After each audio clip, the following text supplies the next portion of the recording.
Felina Mekealoha, mahalo for joining us today for the fourth episode of the Consortium of Asian American Theaters and Artists ConFest Virtual Series entitled Return to the Source.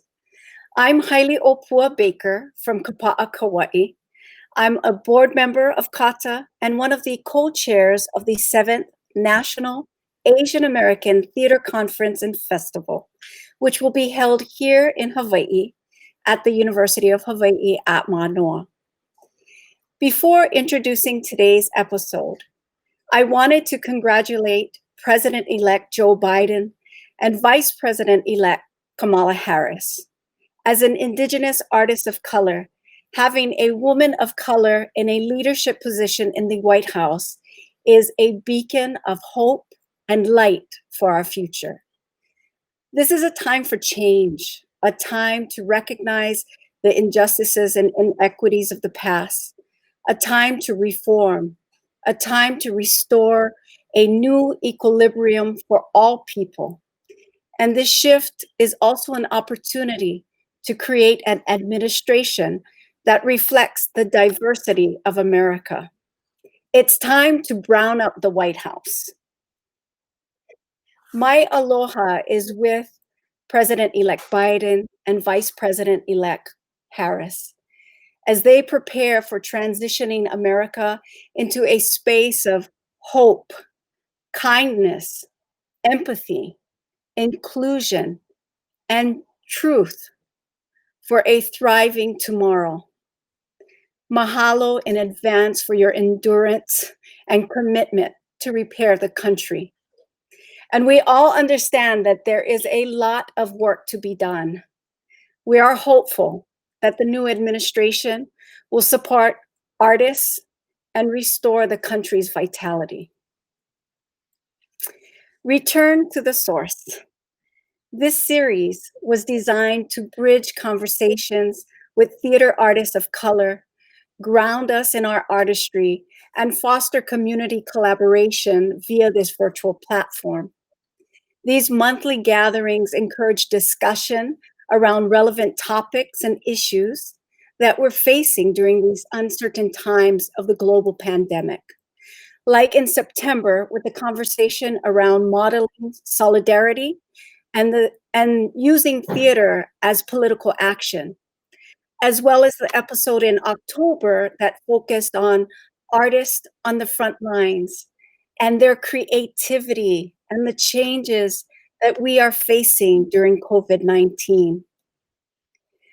We truly hope that this virtual series grounds our monthly conversations in the theme for the upcoming ConFest, which is Ku'u'aina, Ku'upiko, Ku'ukahua, our beloved land, navel, and foundation, which serve as inspiration for everything we do here in Hawaii. Being as we have all come from the land, our umbilical cord reaches to it, stringing together the multitudes of generations that are our foundation. This reciprocal relationship of Aina, Piko, and Kahua enable us to reconnect to the source. The source is our Aina. The source is our Piko. The source is our Kahua. In recognizing each of these things, we are able to commune with the divine inspiration that is our source. And now I want to introduce our host for today's conversation, founding CAATA board member and the artistic director of Art2Action, Andrea Assaf. Andrea is a writer, performer, director, and cultural organizer, and we are ecstatic about the panel and performances that Andrea has curated for us here today. Nomadic Imagination, Transnational Homelands, and Cultural Return, our fourth episode of Return to the Source.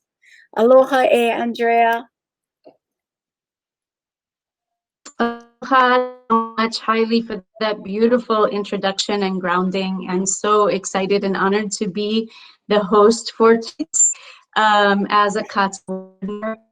And I cannot wait for us to be able to gather when it is safe to do so again in Hawaii with you and all of the wonderful artists that we will get to meet there. So I am honored to be able to bring this episode to you and be part of this series with all the wonderful tonight. Thank you so highly for welcoming us. Mahalo. As Hailey said, I am Andrea Assaf. I'm calling, oh, thank you, mahalo.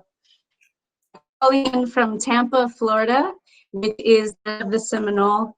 And we'll say good night and thank you to Hailey. She will certainly be back for future episodes.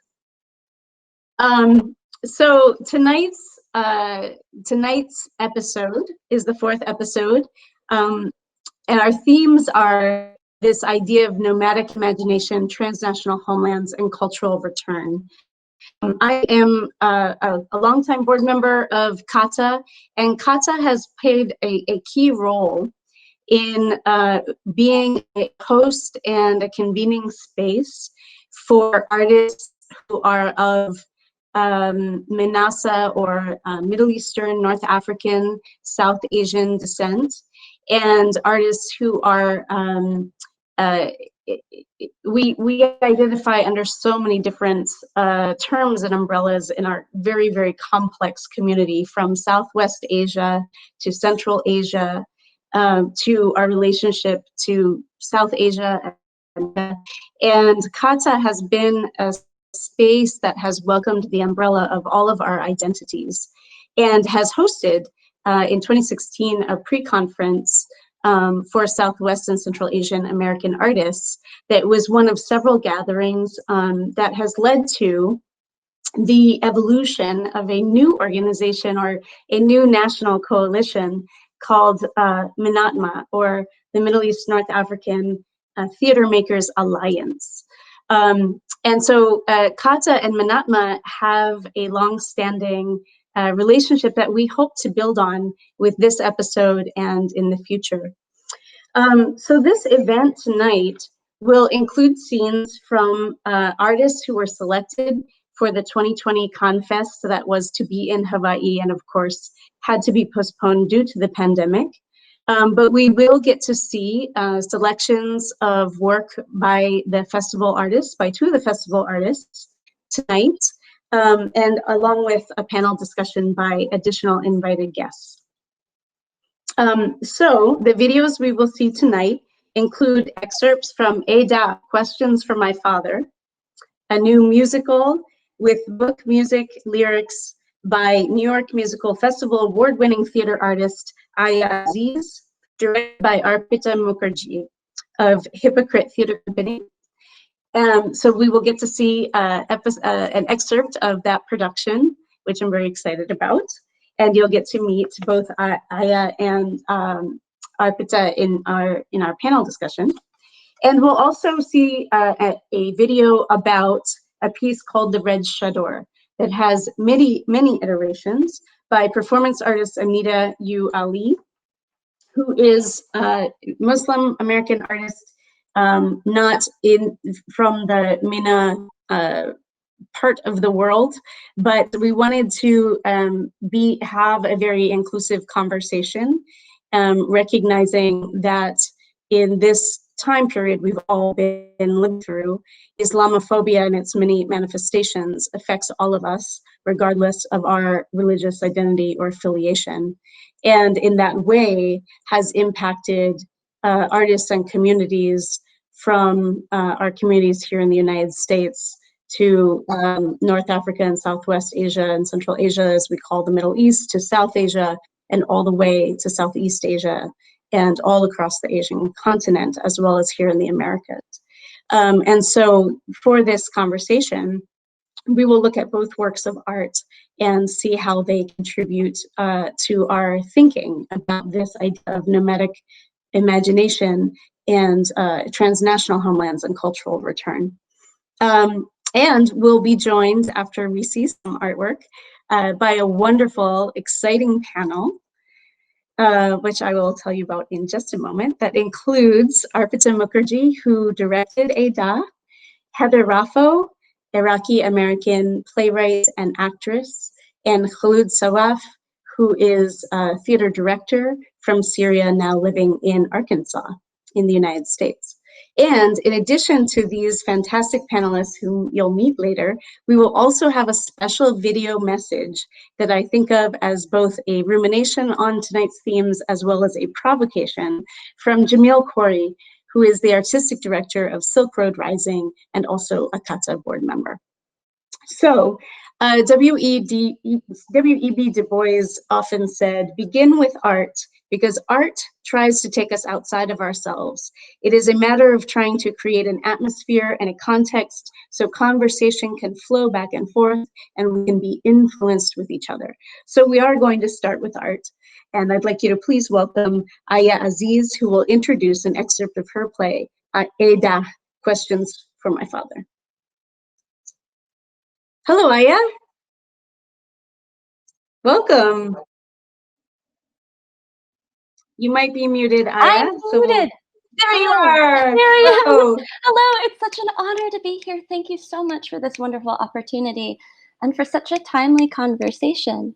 So this clip you're going to see, Questions for My Father, is a semi-autobiographical story about a family kind of split across continents and cultural expectations and dreams. And the clip that you're going to see I think, begins with a satirization of the Orient.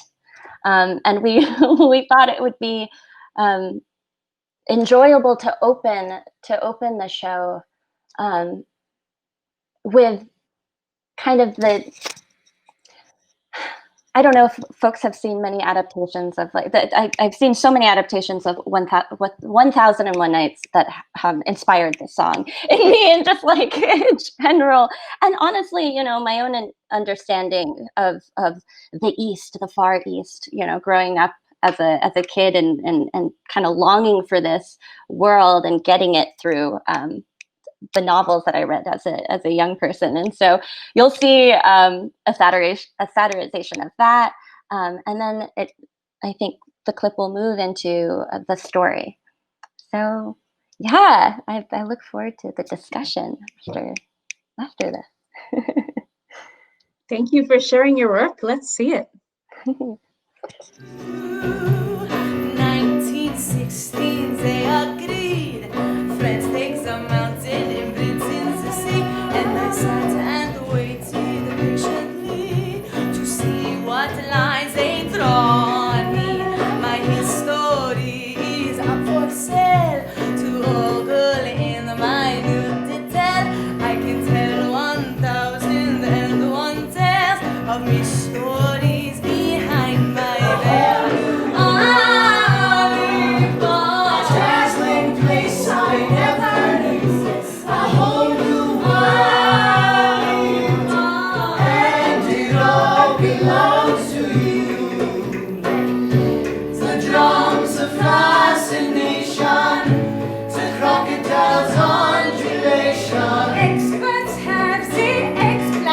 To accident my orientation. Alibaba, open sesame. Alibaba, open your world to me. Petrol, blood, and currency, fragrant oils to leather me. Come inside and never leave. Pump me up full of democracy. Alibaba, open sesame. Alibaba, open your world to me. Bang, bang in the 21st century. Gun them down through a video screen. Bang, bang. We're in the 21st century. Gun them down through a video screen. In the 21st century. Gun them down through a video screen. We're in the 21st century. Gun them down through a video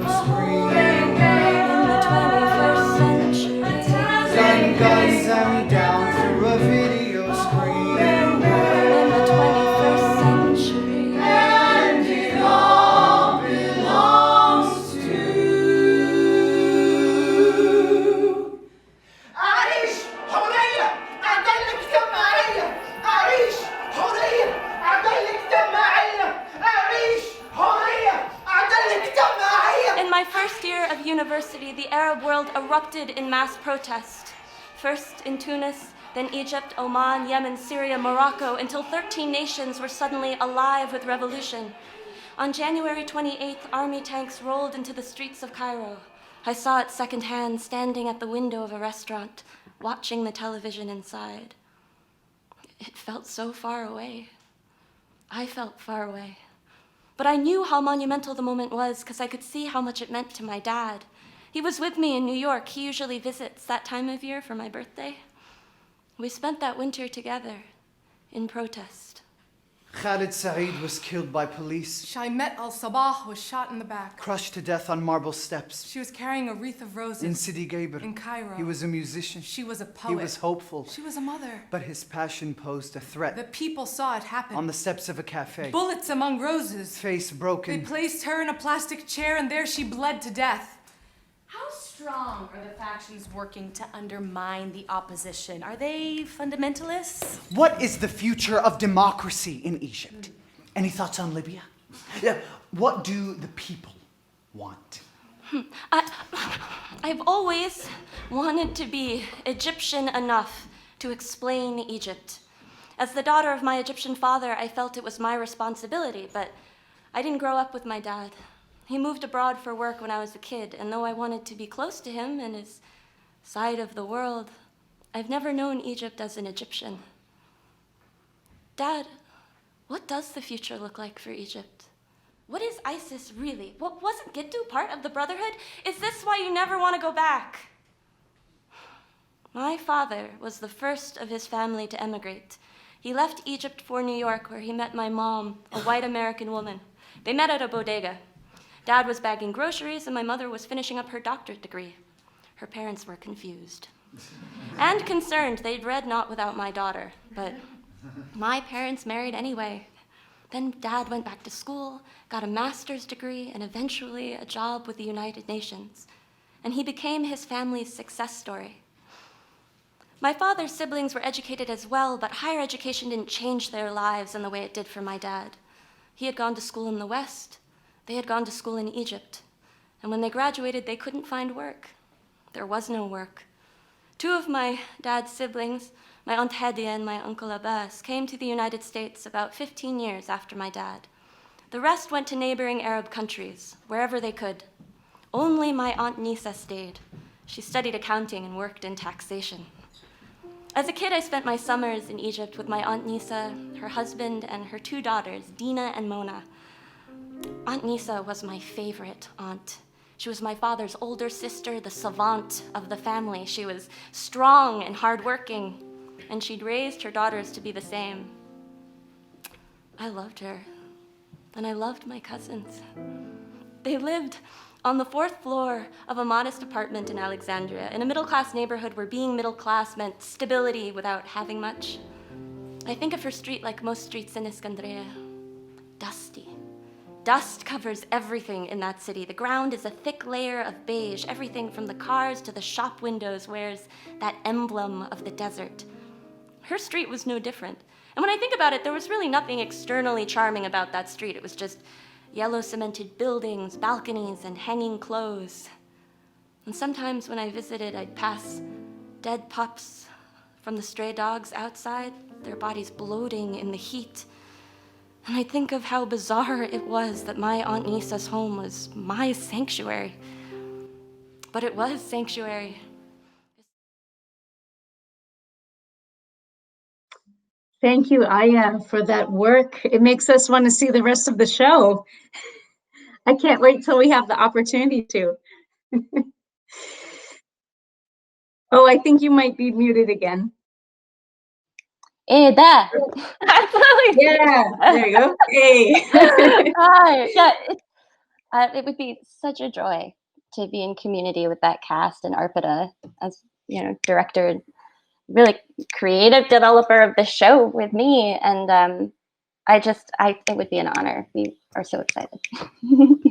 And so it shall be when we are able to gather again in Hawaii for the next CAATA ConFest. So when I was thinking about how to frame this episode, it was really informed by your work and Anita's work that we'll see in a minute. And so I wonder about, I have to tell you, one of the things that I really love about that video excerpt is the transition into the 21st century from the, because also growing up Arab American in the United States, our heads were filled with all these fantastical ideas about our homeland that often are not at all related to our actual cultural experience or family experience, right?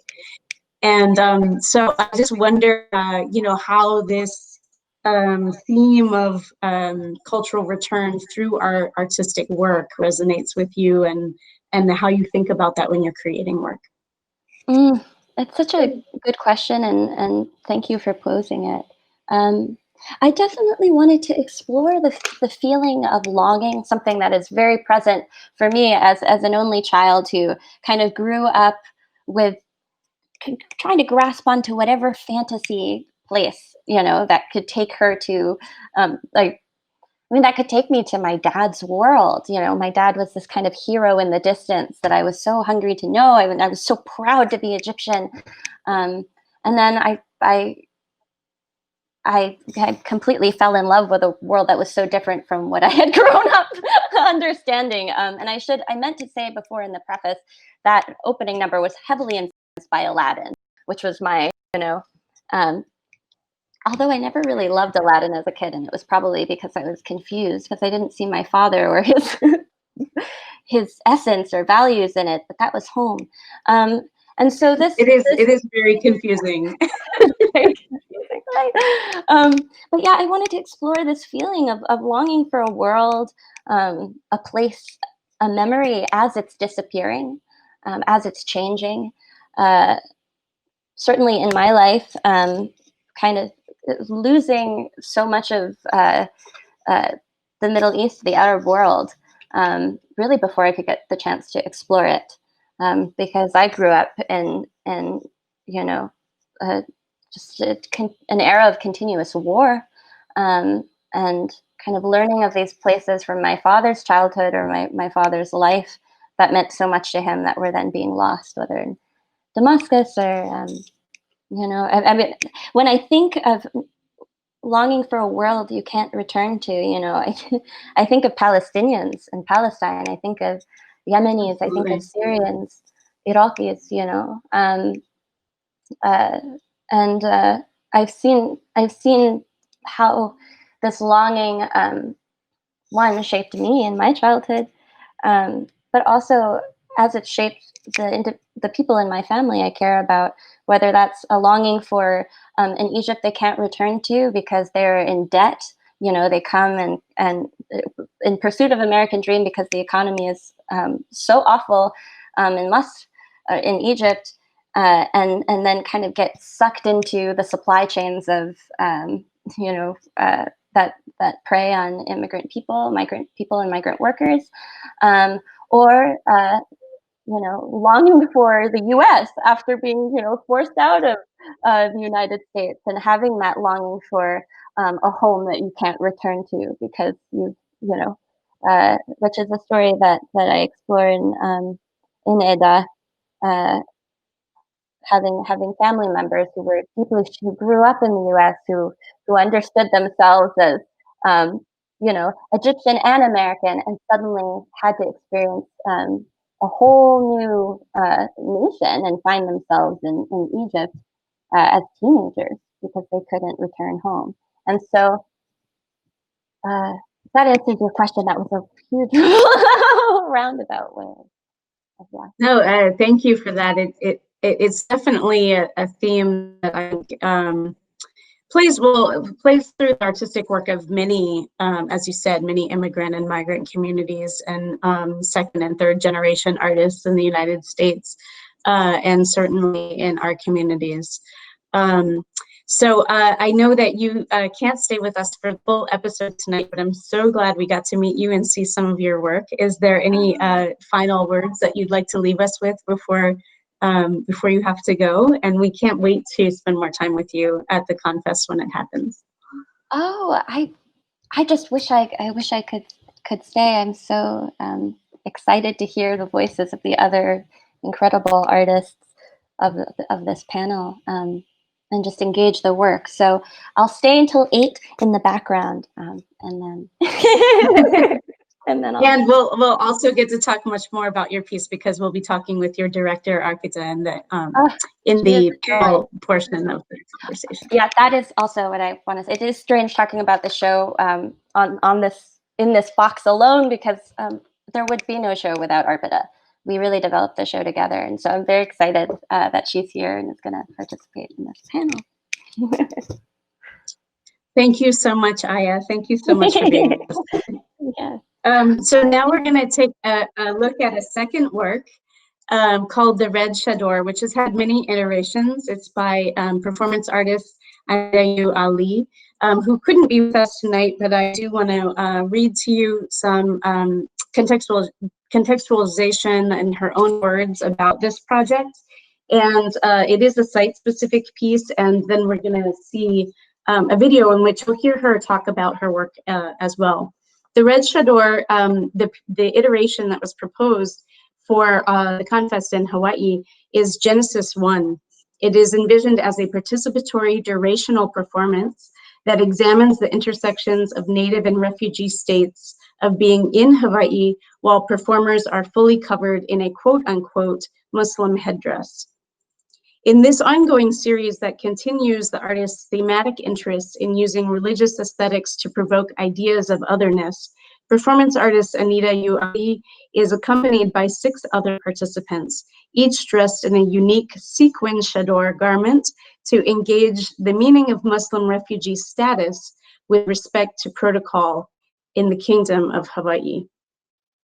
So for today's episode, we will screen an earlier iteration of the Red Chador that was previously filmed in Hawaii while Anita was in residence at Shangri-La, a center of the Doris Duke Foundation for Islamic Art. And this provocative work will certainly inform our conversations later in the episode. So let's see the video. Everyday folks should have the experience of contemporary art. You know, one of the first things we thought was chador, fully clothed to a point it's overclothed in this weather. The Waikiki beach, barely dressed, you know, bikini clad surfers. So put them in juxtaposition, it's a winner. It's a loaded image. How do you get them to do that double take, right, on an image or a video so that you can pull them into conversation? Because that's what's important, is actually having that dialogue. My name is Anita Ali, and I'm a performance artist. And I'm Masahiro Sugano, filmmaker, and the other half of Studio Revolt. The original Red Chador project began in 2015. It was a response to the Charlie Hebdo massacres and the burqa ban that was happening in France. Thinking about whether or not to rebirth her, I really felt she had to come back to life in an epic way. And that meant that she wasn't going to be alone. So thus the multiple bodies. And in doing the research, we stumbled upon the idea of the rainbow and its huge significance here on this island as a pathway for celestial bodies to reappear. And then secondly, Hawaii legislatively has really pushed up against the Muslim ban when it was first introduced by the Trump regime. And so it felt like, you know, Shangri-La, the Islamic Museum, was the appropriate rebirth place for this. There were 2 photographic images that we were trying to execute at Shangri-La, and that is really our sort of leave behind commentary.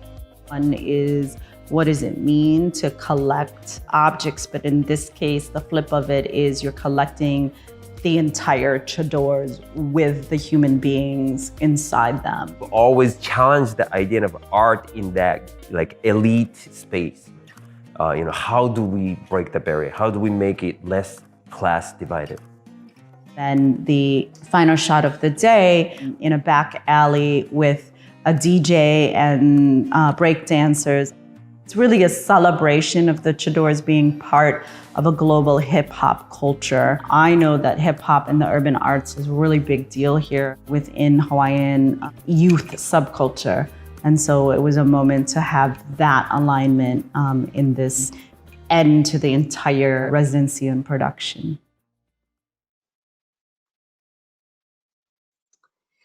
So that was a little bit of background and context and some images from the Red Chador, which is intended to be performed as a site-specific migratory piece when we are together in Hawaii. And this work for me inspired this idea of nomadic imagination. And what does that mean? How does it manifest in contemporary art? And these questions that it brings up about representation, hyper visibility, as well as invisibility, and how one belongs or doesn't belong in an environment in which there are indigenous communities and tourist communities and people who have lived there for generations who are not indigenous, and new migrant communities that are arriving all the time. And so although Anita can't be with us in the conversation, she is with us in spirit, and we wanted to share her work to be part of this conversation that we're having this evening. But before we go to our panelists, we have a very, very special message from Jamil Khoury, who is the Artistic Director of Silk Road Rising in Chicago, and also a CAATA board member. And he isn't with us tonight because he is at an awards ceremony, and we wish him all the best this evening at the awards. And he's sent us much more to think about and reflect on, a quite wonderful, witty, and provocative framing statement. So we'll hear Jamil's video statement, and then we'll move to our conversation with the panelists. Let's see the video. Hello, my name is Jamil Khoury, and I am the co-founder and co-executive artistic director of Silk Road Rising. It is an honor to be included in this evening's program, Nomadic Imagination, Transnational Homelands and Cultural Return. In the assimilationist language so often ascribed to immigrant experiences, words like heritage and origin often imply past tense, that which was left behind. Yet for so many of us, nothing could be further from the truth. Heritage exists in past, present, and future tenses simultaneously.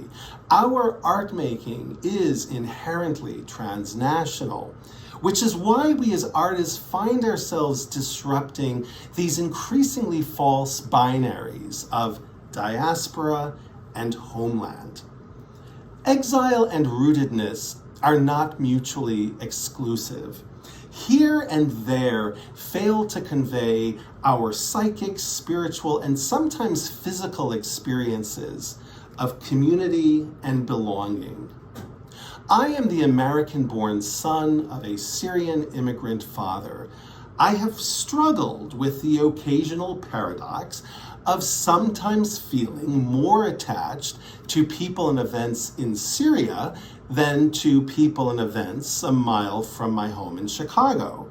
And I say that as a proud, civically minded Chicagoan. I want us to think about what it means to speak of homelands in the plural sense, what it means to think of homelands as fluid and flexible. If home is where the heart is, then the heart is motionary. It is geographically polyamorous. We are transnational because our identities, our stories, and our affinities traverse and transcend the legal boundaries of any one nation state. Our imaginations are nomadic because they wander, they explore, they find sustenance and power in places and cultures and languages that compel us to create. Our imaginations are nomadic because they honor cultural integrity while challenging tribalism and nationalism. Our imaginations are nomadic because they allow us to leave and return with shifting points of departure and arrival. Remember, where are you from and where are you right now are multiple choice questions that allow for multiple answers. And on that note, thank you for helping the world heal. Thank you so much, Jamil Khoury. I meant to mention he's not only a CAATA board member, he is also a founding steering committee of MENATMA, the Middle Eastern North African Theater Makers Alliance. And I particularly love this idea of being geographically polyamorous. I'm so excited that I have that new term in my life now. So, thank you, Jamil. And now it is so exciting to welcome all these amazing panelists. And I understand that Aya is going to stay with us a little bit longer. I'll just say very briefly about all of these wonderful artists. I'm excited to be meeting Aya and Arpita tonight for the very first time in person. And I would like to also say a few words about Heather Raffo, who is an artist whose work has influenced me for a very, very long time, since 2003, when I first saw her perform 9 Parts of Desire in New York City. And am honored to be able to call a colleague and a friend, because I continue to be inspired by Heather's extraordinary work. And also Khalid Sawaf, who is a theater director and who I know from being together in the National Institute for Directing and Ensemble Creation, who is from Syria and currently lives in the United States. So welcome to all of you. I'd love for everyone to just take a moment and say hello. Hi. Hi, everyone. Hi everyone. Hello, hello. Lovely to meet you all. I'm very excited for you all to get to meet each other and to just, and I thank you for your willingness to just dive into the conversation. And so I wanted to begin by asking about kind of initial thoughts or responses to the artistic works, the excerpts and images that we saw in relation to the themes of tonight around nomadic imagination, homeland and cultural return. And also Jamil's statement, which had so many juicy, wonderful things to respond to in it. So I want us to be very conversational and to share, whatever's on your mind. And I do have some prompt questions, but we can really go with wherever the juice is in the conversation. So would anyone, I will say that we haven't heard from yet, like to begin?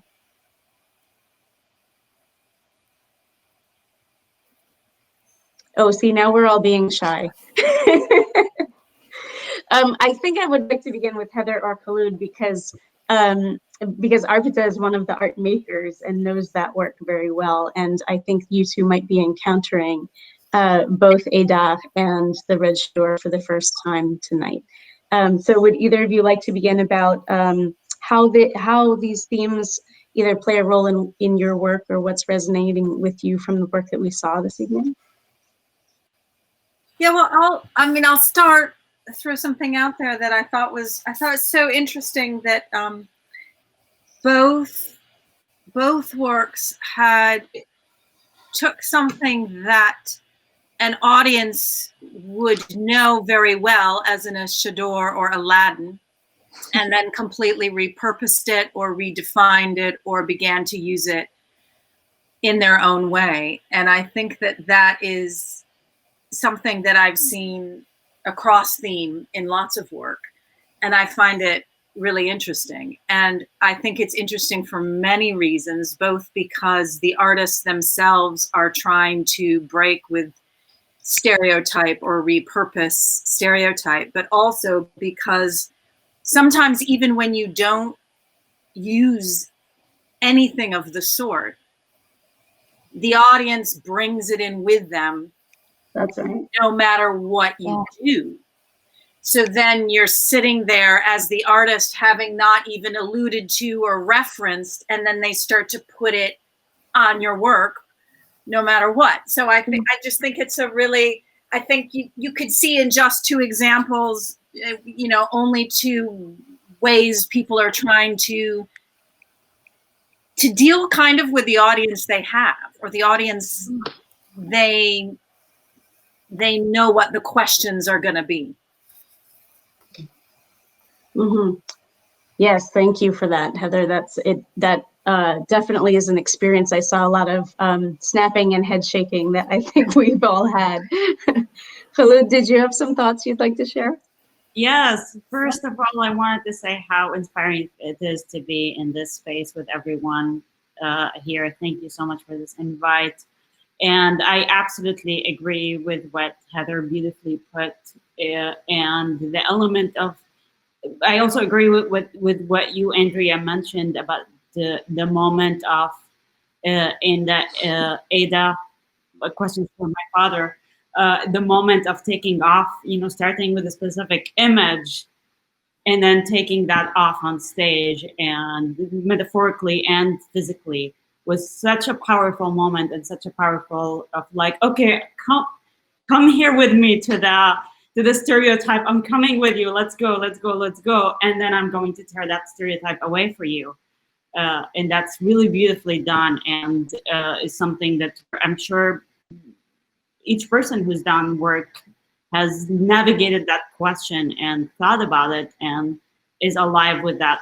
How do we, the expectations and the stereotypes and the work that is put on an identity or a religion or a country or a geography or a language, as soon as you place it in a piece of work, and how do you navigate that path, and what's the, do you tear it apart gently, do you tear it apart not gently?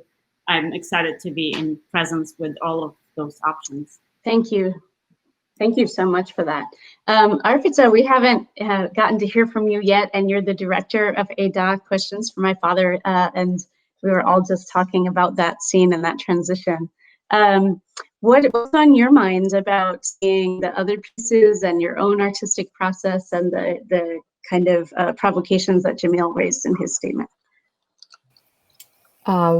Thank you so much for having me here. It's so inspiring to be here with everyone today. These wonderful artists whose work I love and that inspires me. Yeah, I think that it's so interesting to see both of these works with each other, and I'm really excited about that conversation, because I think something we were really deliberate about is that we did want to bring the audience into this play.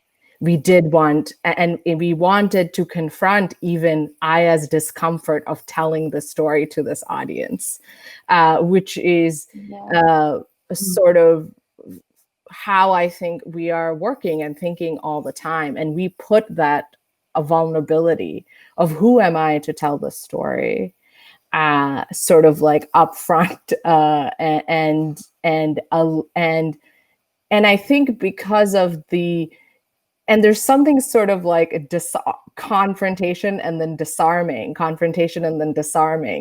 which is that there is this confrontation of, and because even at talkbacks, people would tell us that they were so into the play at that moment when the Vista change happens.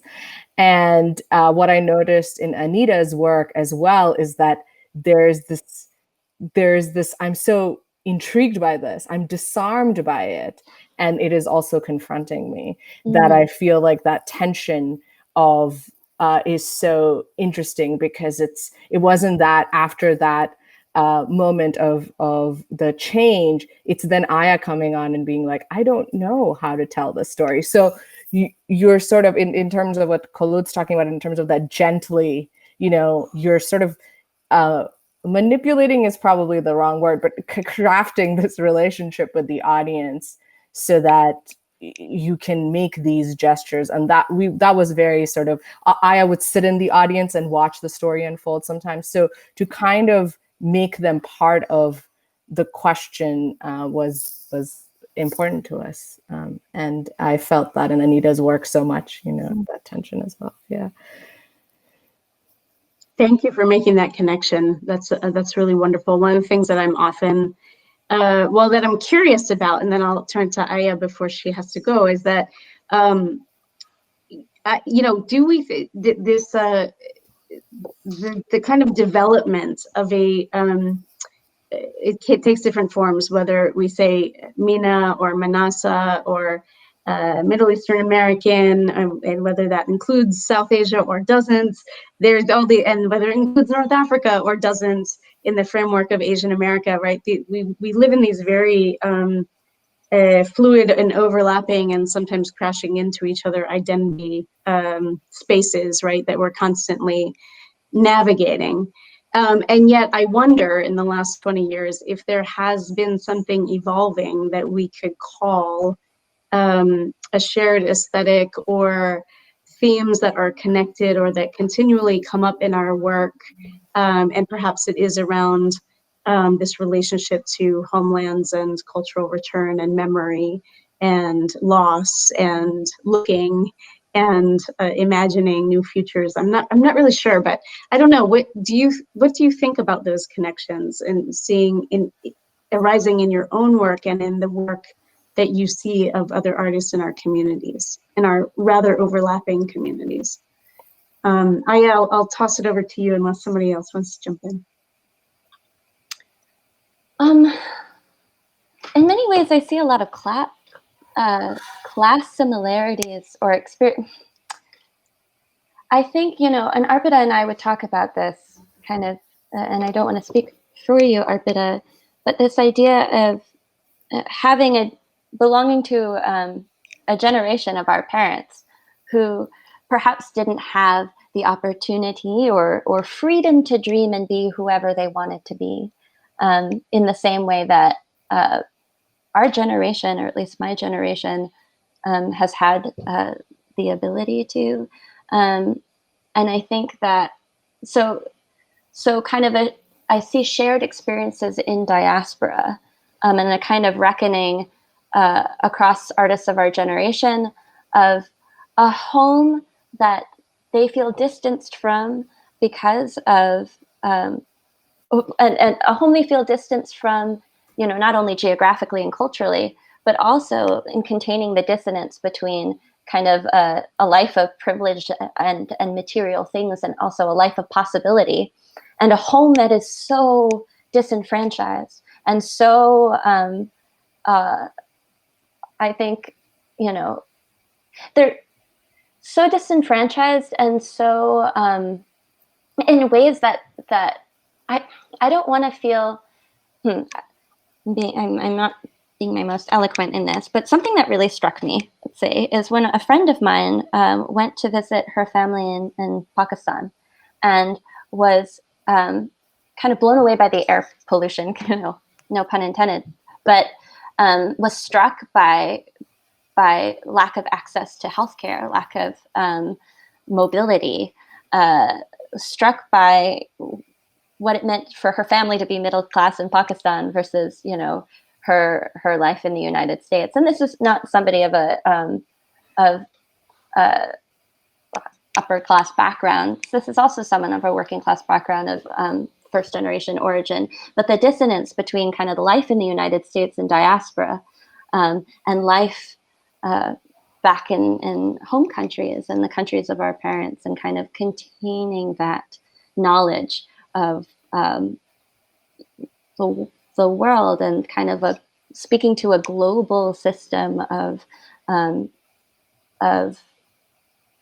class subjugation, and I think that's what I think of when I look at when I see kind of similarities in belonging, and also kind of a confusion of belonging, and a kind of reckoning between what we know as home and what home is here, and why these things are so different, and how fairness plays and across both spaces.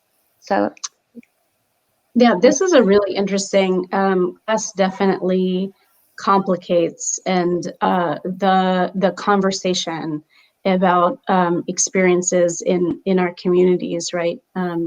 And it also, I think, then the kind of class references we have both in the United States and globally, then also influence who we might align ourselves with here in the United States. Like, you know, there perhaps more similarities among migrant workers, regardless of homeland, home country, than there are between classes in our own cultural group, perhaps. You know what I mean? And so that's a really interesting conversation that we don't often have, the intersection of class and cultural identity. That is a difficult one to have in the United States, certainly, because class, I think, often remains a taboo conversation that we're not always having in an intersectional way when we try to talk about race and culture. So I thank you for bringing that up. It's very interesting to me. Does anybody else in the panel want to respond to that before I ask another question? I know it's a really complex and provocative topic.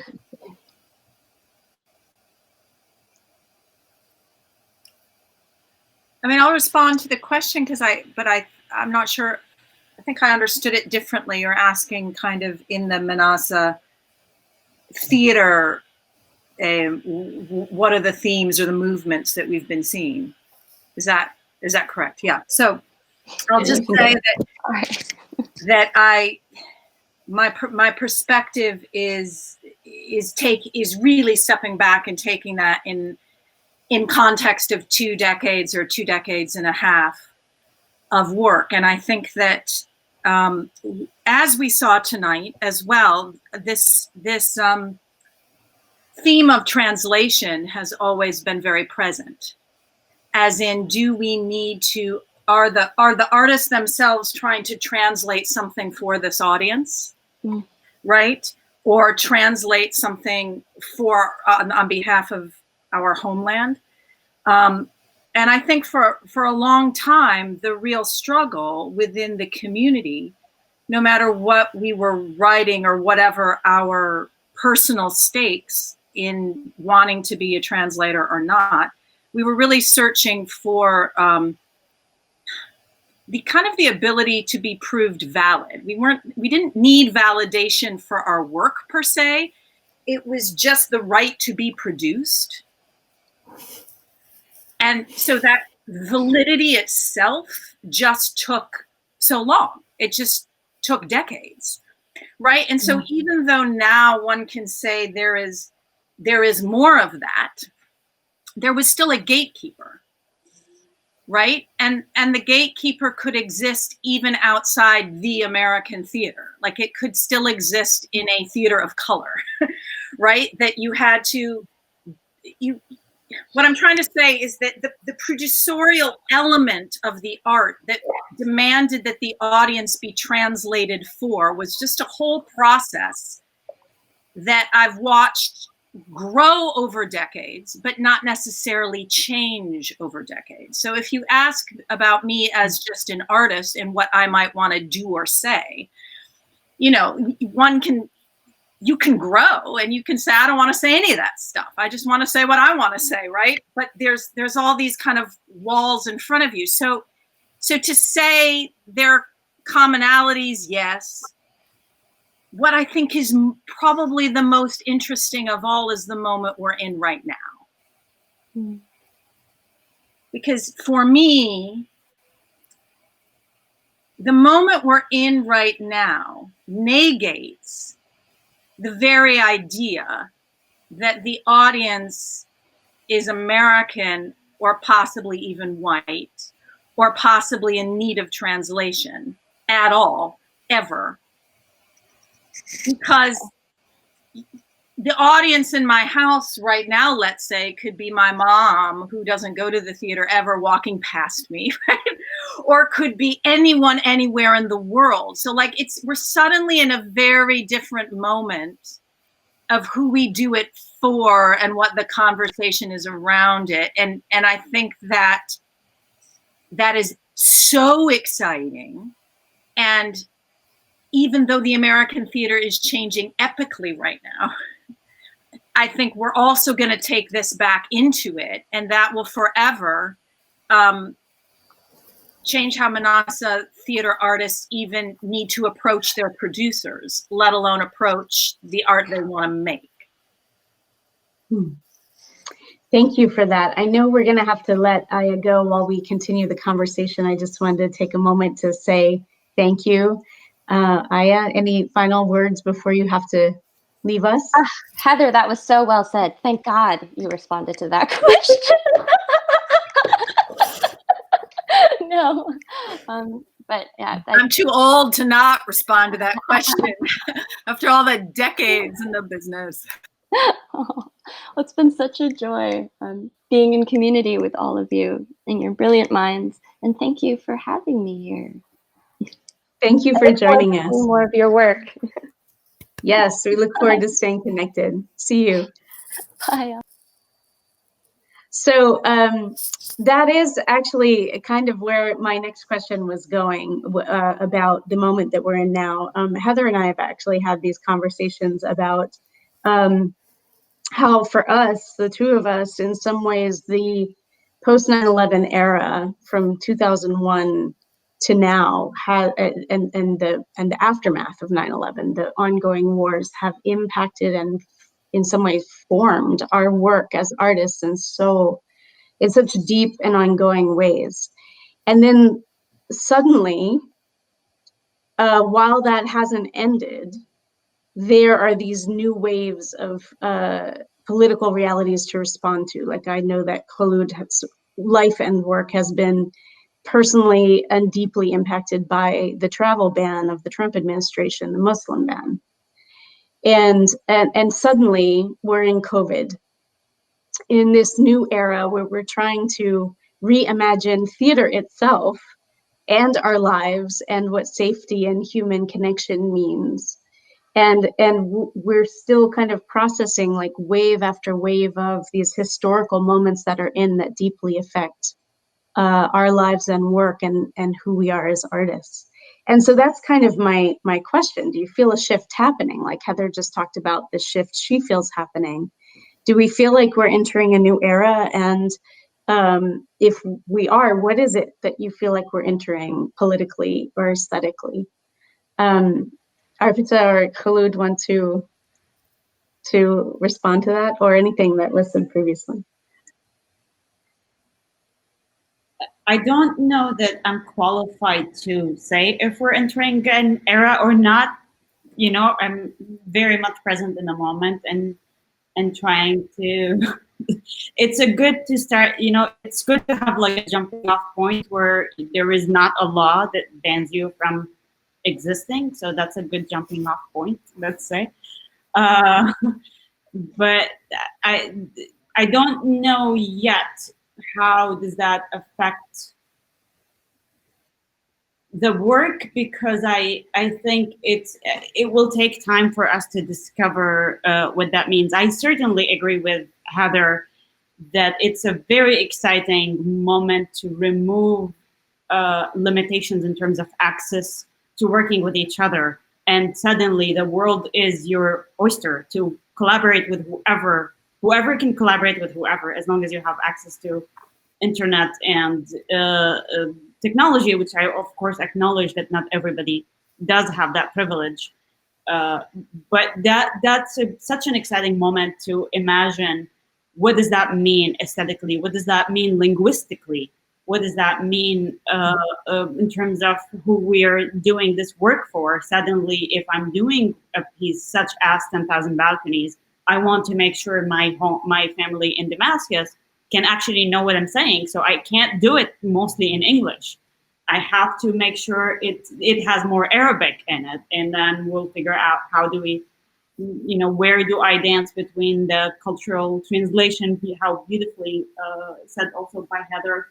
So I think it's such an exciting moment in terms of aesthetics, and also be exposed to other work, how beautiful it is to be here and be able to witness a piece by a company in the UK that I really, I'm watching their work, how beautiful it is to be able to be here and witness work in Lebanon. And I think because of this moment, we are able to imagine that. We've had it all along, but for some reason now we're actually doing it, and it's really exciting to do that. But I don't know what that means yet moving forward. I really do hope as we spin the new plates, we don't leave, as we're able to move forward past this moment, we're not okay, now I want the past back, because we can't do, now that we have had this access, it's really beautiful to hold on to it, and it's really inspiring, and I really hope we all aspire to do that. Yeah, I definitely think there are some shifts that are deep enough that they're not going to go back to exactly how our theater experience was before. And certainly our audiences and our communities now have a different expectation of us than they did before, and I don't think they're going to want to let go of it.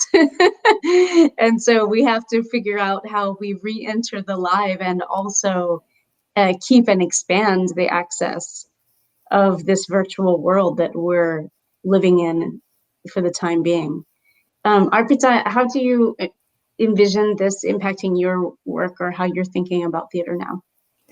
Yeah, it's so, I feel like because of the moment we're in, and I'm speaking more specifically about the pandemic and not being able to be in a space together, I think really forces us to ask, what is theater?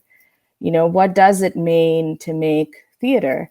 And it has really made me, and I was sort of questioning this in my practice for a little bit, but the pandemic, what makes it not television and film, and really sort of, and now with more and more playwrights and sort of theater makers going to film and television, I think it really forces us to sort of reckon with, what is theater? What do I want out of an experience?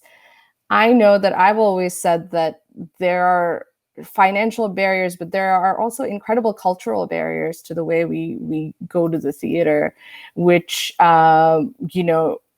actually contribute to probably some decline in going to what do we love to go to? What's the first thing we're going to go to when we can gather? It's going to be probably spaces of joy, of community, where we can just be. We don't have to turn our phones off and be quiet and sit in the dark. And so I'm really sort of thinking about what, and trying to expand actually the definition of theater. And it kind of also speaks to at Hypocrite specifically, and thinking of theater as live event rather than a well-made play. And it sort of came out of, because most of our audiences don't read the New York Times. They don't, they're not theater, regular, always going to the theater. Hypocrite is their theater home. And when we ask them questions, we get the most, if you listen to audiences, they're like, what is a reading? Or they ask questions that I think industry has sort of imbibed in us. And I think if we want more sort of work to happen and the industry to thrive, we have to sort of think about producing models and think about what is it. And I think it's really showing up on Zoom and the online platforms of incredible live theater that is being made, because that is our skill. It is to have you experience something and feel engaged in it in that moment. And so that's something, that I is sort of really thinking about, of how we want to think about what makes this theater. Ask that question to everything we make, because there's a lot of experiences people can have passively sitting at home on Netflix or any other platform. So I think that I'm questioning the form and theater as a way to also create more space for artists. So, yeah. And speaking of space, I know, Khoury, you've been doing work with Curbside Theater and trying to reimagine how you use space to still be able to make live work that people can see. Do you want to talk a little bit about those experiments? Sure, thank you. It's actually an idea that was born out of the pandemic, and the idea was created by a friend and collaborator. Her name is Laura Shatkis, and she's the artistic director of a small theater company here in Fayetteville called Arkansas Staged. And it really was coming from the place of like, how do we do it as opposed to we do it.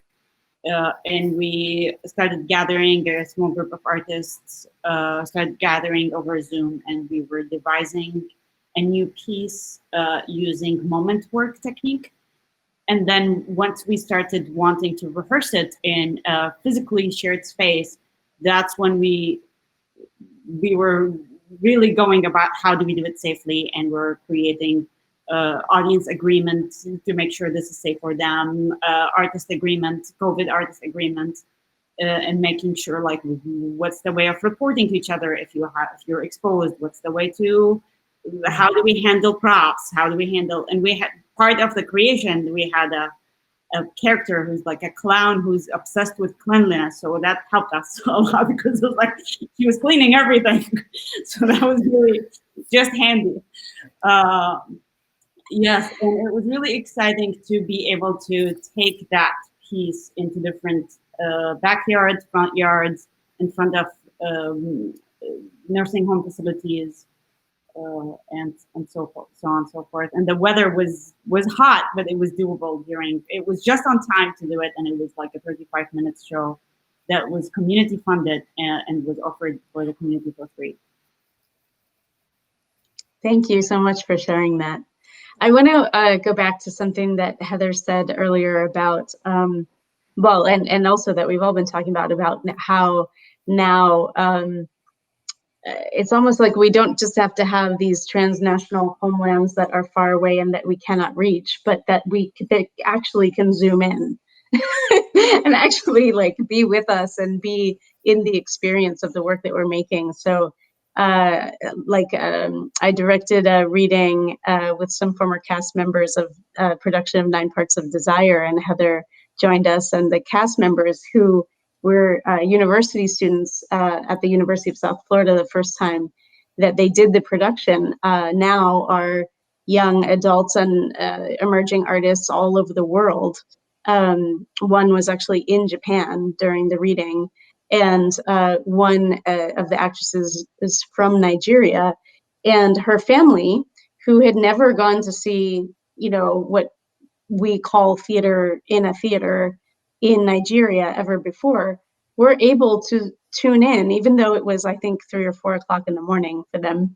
There was a Nigerian audience for 9 Parts of Desire that was happening online as a reading here in the United States. And that it was such a wonderfully, beautifully rich experience to know that our notion of audience has completely changed. And so Heather, I wanted to ask you if you wanted to say anything about that experience, and where is it taking you when you think about future work or what you want to do to create next as a playwright or as a performer? Well, I mean, it completely changes, as you said, the notion of what is audience, but it also, at least, it takes away the ticket price too, which, having had to be a theater maker in New York for a good couple decades, if I live somewhere else, which I'd quite like to do, I might have a new perspective, but I can't afford to go to the theater in my hometown. I can't go see my friends in plays because I can't. Who can afford it, right? So now we're not only saying that like the theater is affordable, but it's it's international. And I know that artists need to be paid, including myself. Like sustainability is key. to all our lives, but I do think the notion of what is an audience and how are they engaged and what are they even writing in the Zoom chat could be really, will be taken forth into the theater forevermore, because nobody wants to go back to a lot of other things at the same moment that we do want to go back to the magic of being in a live shared space versus this other live space. And I agree with you, Arbita, entirely. I love theater as a live event. The play I'm working on is a pretty huge epic about migration in the global economy. And it takes place in scenes around the world. And when I started writing it and had written for a year, I thought, oh, this is just an unproducible play. Why do I keep writing this? It could never get produced. I mean, it doesn't even, each scene doesn't even connect to the other. It literally just bops around the world. And none of it started to make sense as anything actually doable until the idea of doing it virtually. And now it's just clear that, the scene that is in Nigeria and Norway and El Paso can either take place in all those places, or like the theater itself will migrate for this piece. And that's been very fun to explore. That's incredible. I feel similarly that when sort of it was presented in the beginning, okay, we're going to do things on Zoom, I was like, no, I do not want to do things on Zoom. And then it was sort of the project I was developing that were the most unproducible, in the sense we thought, oh, this is going to take a long time. We're never going to do it because this is about food and Bollywood and, it's how are we going to do it with people? It's like, that's the first one we're doing. And then the second one we're doing is a video game that, so it's sort of, it kind of took away a lot of the barriers and then it made me think that the barrier wasn't so much even it needing to be live. It was the barrier is often the building. I mean, most of the ticket price is going towards sustaining a building, not artists, not creative thought, but just a building that has existed for several, and we're still building more buildings and creating more barriers for people to get to those buildings, and then complaining that we don't have audiences. It's like quite, and then it's like you take the building away, you forget about the building, you just take the play where it wants to go. And it's totally different. And I totally agree. I don't think we can go back to now come into this building, because now the building represents some scary things as well. Besides, it used to represent privilege. Actually, what a building represents is also changing. We want open air more than we want to be inside in a building.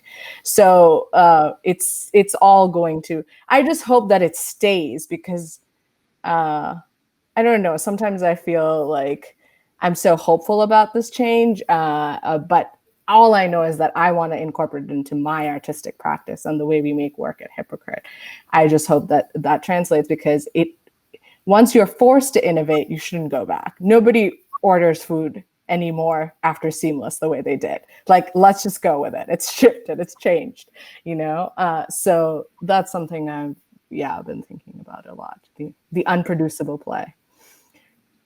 In the very exciting, go ahead, Kolu, go ahead. The very exciting thing about this moment is that Zoom account is equal to any theater in the country's Zoom account. We just have the same Zoom account, because buildings are meaningless. So yeah, you can just do it. You've all quite organically shifted into what was going to be my last question, which is, what are you most excited about right now? This is such a moment. And honestly, when we were planning this session, I didn't know what kind of moment we would be in as a nation, or, what feelings we would be bringing to the conversation. And there's still a lot of uncertainty ahead. but it feels like there is space to have a breath and to be excited about future and to begin to plan. And so I'm wondering, like, what are you most excited about? And I think I want to start with Khoury, because I'm also very, very curious about this transmedia performance conversation that you've been a part of with other artists around the country. And so I'm curious about what's popping up for you out of that, and also just what you're looking forward to. Yeah, I think this moment definitely, I come from a film background before I started doing theater, and I think this moment really put my older career and my most recent one in conversation a lot. And I think having that conversation and thinking, like, we think about film in a shot based, like the currency for film is the shot, and the currency for the theater is the scene. So when the scene and the shot are in conversation to come up with a three unit that we look at, that's really what I'm investigating and thinking about constantly. And I'm really excited about the moment where those two mediums mix in a third something that feels like, I don't know what that means yet. Is it really something virtual present in the physical space that maybe they're having conversation with each other? Is it something else? I don't know, but all of those possibilities are really exciting, and I'm thinking about it constantly. And definitely the transmedia space that I've been doing, and shout out to Claudia, Alec, that we've been doing, that conversation that we've been doing weekly is very informative and really wonderful. Just to be with artists in the space in a peer exchange conversation where artists are just really figuring it out constantly and finding new ways to produce and create and be really wonderful and creative. Thank you. Thank you for that. Heather, what are you excited about or dreaming of as future work, or just finding joy in? Well, I'm really excited about the first Asian American female vice president. I just wanted to say at this, this particular conference, we must mention that. Oh, yes. We might do more than mention it if we can. We must mention it always, right? So I'm very excited about that. Yeah. No, I think I've mentioned most of the things I'm excited about. I'll say something. Yeah, I'll add to that because of the title of this conference and the things that I'm reckoning with, having spent 20, 30 years kind of reckoning with my Iraqi father's birthplace of Mosul and homeland and elements of that in my writing. I know that happened because when I was 20, there was the first war with Iraq. And there's been all these, let's say, violences since that have related me to that. And so my constant pull to conversation has been because it felt those two cultures were incommensurable, the American culture with the Iraqi culture, and that I was trying to investigate narrative that would upend both. But what's very, very interesting, having spent the last 8 months in Michigan due to my father's passing and needing to take care of my mom, is I had to reckon with my true birthplace. Like, I wasn't born in Iraq. I reckoned with my birthplace of Michigan. I reckoned with my hometown. I reckoned with, so when I was conceived and the first 4 years of my life, we lived in this very tiny little duplex. And sure enough, I found myself living in a rental, like a 5-minute walk from this duplex for the first 2 months, because I was quarantining from my mom, who then I had to move into her basement and take care of. So anyway, what I mean by all that is conversation for me right now that's hugely alive in my work is the conversation of the swing state. is the other incremental conversation that I'm also can get right in the middle of and navigate because of, family on both sides and lots of people I know on both sides, and just feeling like I'm this artist that wants to understand that narrative in a really complex way. And I think that is something the theater and the arts might be a part of or be up for reckoning with. I know as artists, we tend to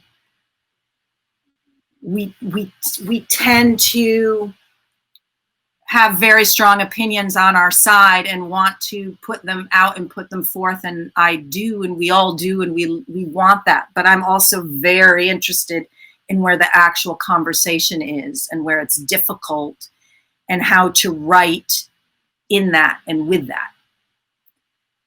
I think we might need to get a Michigan, Florida conversation going, Heather. So Florida, we need some help down here, y'all. Wait. It's complicated. Huh? I said Arkansas. Yeah. Right? Hello, Arkansas. Yeah. Leave her out. I think I'll be moving first. We are moving toward a close. Arpita, do you want to just tell us what you're excited about? Yeah, I wanted to just point out that my home state is Virginia, which had its moment in 2008 and 12, and then moved on from being the swing state, so nobody comes here anymore. So I have a lot of questions about the Electoral College and democracy. Yeah, I think I'm really excited about these conversations. I'm excited. I am consistently inspired by what all other theater artists are doing, especially BIPOC artists. And I was making a joke to someone that we're going to be fine because nobody produced our stuff before anyway. So we're just going to figure it out. We're just going to go do it because we've been having to do that. So I'm excited about having more opportunities to collaborate and taking this breath and talking to people. And I feel like I'm in a great school of learning how creative and how innovative artists can be. So I'm really looking forward to seeing all the work that we're talking about today. Thank you so much. And thank you all for joining us tonight and being part of what a wonderful conversation. I feel excited just to have been a part of it and to get to hear what you're all thinking. And thank you for sharing it with a wider audience. You can see the whole episode on HowlRound and share it there or Facebook Live. I want to give a shout out to not only CAATA, but also MENATMA. And you can learn more about MENATMA by visiting MENATheatermakers.org, which I encourage you to do. It is a growing community and national network that has a strong, deep relationship with CAATA, and we're all glad for those continuing conversations. And thank you all for being with us. Thank you, Khoury. Thank you, Heather. Thank you, Arpita. I can't wait till we can be together again in person and in more virtual spaces. Thank you, Andrea. So, yes. Thank you, Andrew. Thank you. Oh, thank you. And so we're going to move toward our closing slides. I want to give a shout out to Max, who is behind the scenes doing tech, and Ariel, who helped make this whole session happen. Please mark your calendars for our next episode in the Return to the Source CAATA series, which will be Monday, December 14th, from the Source, Seeds for a Myriad of Worlds, hosted by Roger Tang of Porkfield Players.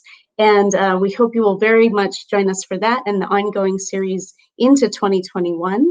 I'd like to thank our funders and supporters, giving mahalo and a shout out and thanks definitely to HowlRound for live streaming with us tonight, and also to all the wonderful supporters in our field that you see on the screen: CAATA Productions, the Doris Duke Charitable Foundation, the National Endowment for the Arts, Ford Foundation, NIFA, the University of Hawaii and Manoa, who will be our host for the in-person ConFest when we're able to gather again, TCG, and all of the supporters that you see on the screen. Thank you all for making tonight and this whole series possible. And we hope you will join us again in December. Good night, everyone. Thank you. Be well, stay safe, take care, and we hope to see you again soon. Good night.